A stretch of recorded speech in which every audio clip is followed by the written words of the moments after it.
Militer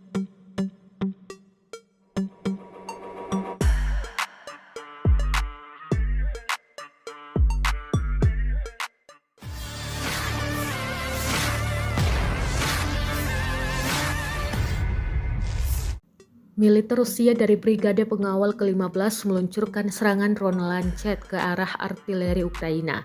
Tak hanya itu, sejumlah senjata tampaknya juga menjadi incaran drone peledak yang dikenal brutal ini. Rekamannya beredar di Telegram pada Jumat 31 Mei 2024. Dalam keterangan unggahan disebutkan, Rusia menyerang dengan Lancet.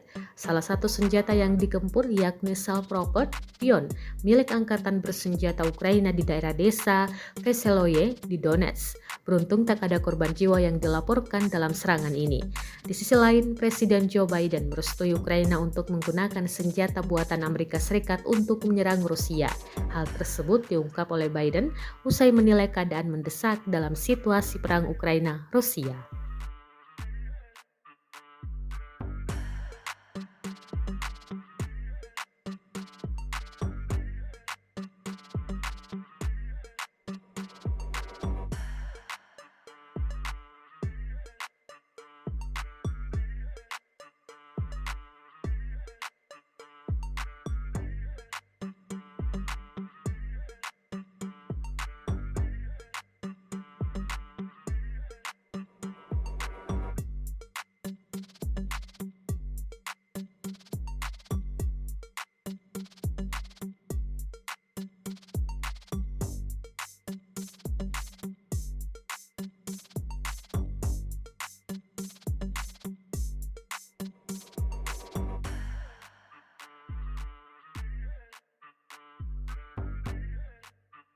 Download Tribun X sekarang, menghadirkan lokal menjadi Indonesia.